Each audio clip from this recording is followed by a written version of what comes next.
திருவண்ணாமலை மாவட்டம் ஆரணி பேருந்து நிலையம் அருகே உள்ள இனிப்பு கடை குடோனில் சிலிண்டர்கள் வெடித்து தீ மளமளவென கொழுந்துவிட்டு இருந்ததால் பரபரப்பு நிலவியது. கூடுதல் விவரங்களை செய்தியாளர் லிங்கப்பன் வழங்க கேட்கலாம். லிங்கப்பன், வணக்கம். கள தகவல்கள் என்ன? திருவண்ணாமலை மாவட்டம் ஆரணி டவுன் புதிய பேருந்து நிலையம் அருகே தனியாருக்கு சொந்தமான ஸ்வீட் பேக்கரி ஸ்டால் ஒன்று உள்ளது.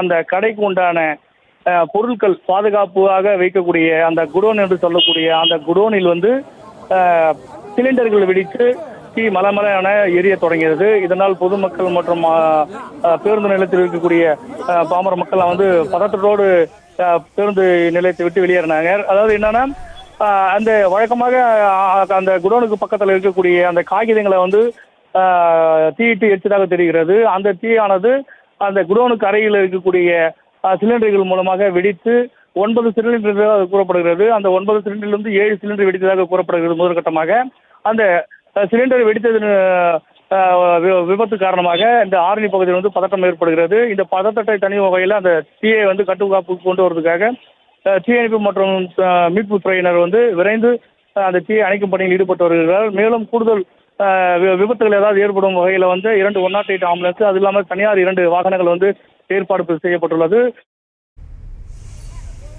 முழு விவரங்களுக்கு நன்றி லிங்கப்பன். செய்திகளை உடனுக்குடனும் துல்லியமாகவும் தெரிந்து கொள்ள சப்ஸ்கிரைப் பண்ணுங்க.